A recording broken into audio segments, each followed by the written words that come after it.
رسول اللہ صلی اللہ علیہ وآلہ وسلم سے مومن اور منافق کے متعلق پوچھا گیا۔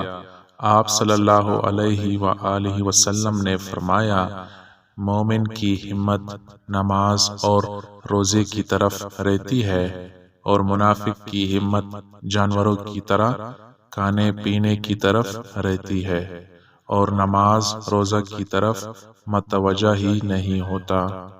مومن اللہ کی راہ میں خرچ کرنے اور بخشش طلب کرنے میں مشغول رہتا ہے، جبکہ منافق حرص و ہوس میں مصروف رہتا ہے۔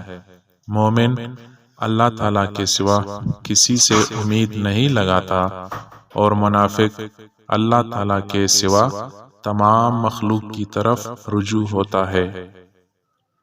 مومن دین کو مال سے مقدم سمجھتا ہے، اور منافق مال کو دین پر ترجیح دیتا ہے۔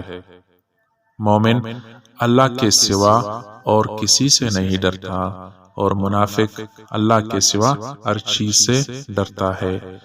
مومن نیکی کرتا ہے اور اللہ کی بارگاہ میں روتا ہے، اور منافق گناہ کرتا ہے اور خوش ہوتا ہے۔ مومن خلوت و تنہائی کو پسند کرتا ہے، منافق بھیڑ باڑ اور میل جول کو پسند کرتا ہے۔ مومن دین کی تدبیر کے ساتھ اچھائیوں کا حکم دیتا ہے اور برائیوں سے روکتا ہے اور اصلاح کرتا ہے۔ منافق اپنی ہیبت اور ستوت کے لیے فتنہ و فساد برپا کرتا ہے، اور نیکیوں سے روکتا ہے اور برائیوں کا حکم دیتا ہے۔